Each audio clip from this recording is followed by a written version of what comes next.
یہ تو بڑا ایک اسٹرانج قسم کا ایک یہودی ہے، اور اس نے دیکھیں اسرائیل کی طرف سے جنگ ڈکلیئر کر دی ہے، اور انہوں نے کہا کہ اب ہم یہ جو تھوڑا سا حصہ بچ گیا یہ بھی لے لیں گے۔ اب مجھے نہیں لگتا کہ اسرائیل پیچھے ہٹے گا، ہاں یہ اب کسی ایک بڑے معاملے کی طرف ہی بات جانے والی ہے، کیونکہ اب انہوں نے ڈیسائیڈ کر لیا کہ وہ ایک چھوٹی سی جو غزہ کی پٹی رہ گئی تھی نا،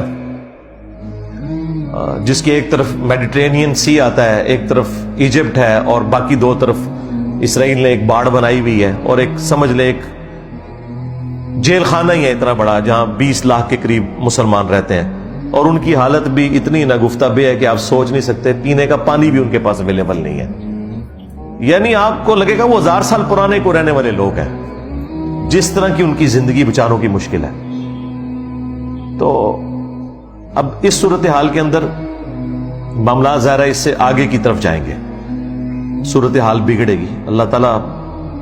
مسلمانوں کا پرسان حال ہو، ہم تو دعائی کر سکتے ہیں یہاں بیٹھے ہوئے، اور اپنے بڑوں کو صرف پرابلمز کو ہائی لائٹ کر سکتے ہیں کہ آپ انٹرنیشنل میڈیا میں آواز اٹھائیں اس حوالے سے،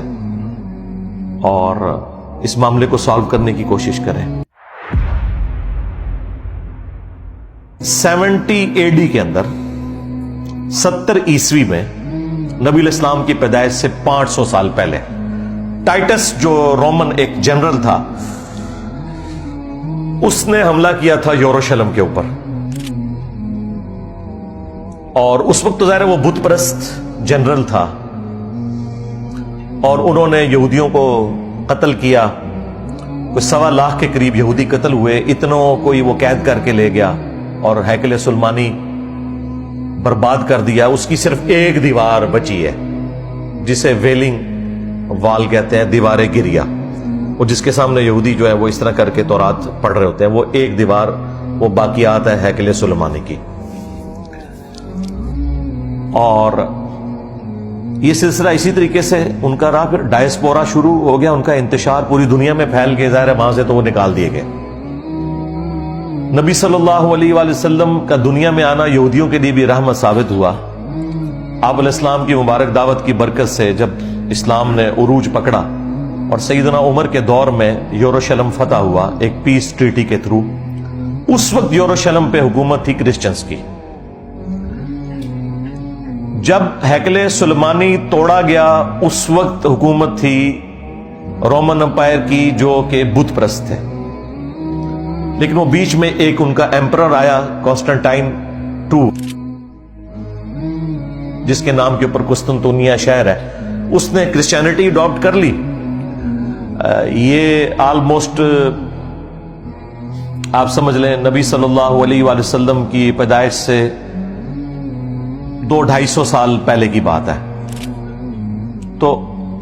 اس کی وجہ سے پوری کی پوری جو رومن امپائر ہے وہ کرسچینٹی میں کنورٹ ہوگی، کیونکہ اس وقت بادشاہ کا دین ہی رعایا کا دین ہوتا تھا۔ اب کرسچنز نے یہ شرط لگائی سیدنا عمر کو کہ ہم آپ کے حوالے کرتے ہیں یہ سٹی بغیر جنگ کے، کیونکہ انہیں اندازہ ہو گیا تھا ہم مسلمانوں کا مقابلہ نہیں کر سکتے، لیکن ہماری شرط یہ ہے کہ یہودیوں کو آپ نے یہاں نہیں آنے دینا۔ اس کی وجہ کیا تھی؟ اب یہ زمین و آسمان کا فرق ہے،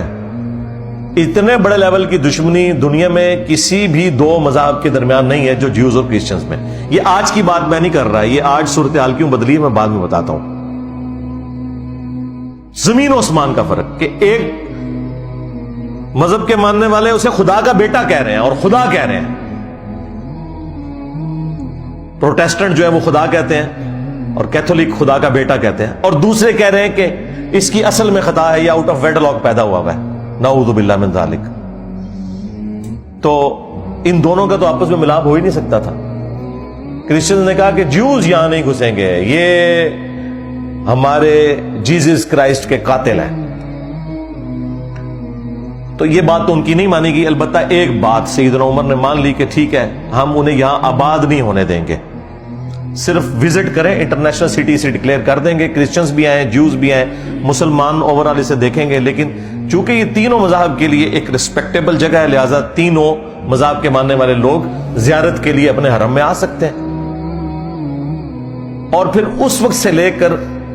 20ویں صدی کے آغاز تک، سلطنت عثمانیہ کے ٹوٹنے تک، یروشلم، بیت المقدس، یہ مسلمانوں کے قبضے میں رہا ہے. بیچ میں ایک دفعہ صلیبیوں نے لیا تھا اور وہ پھر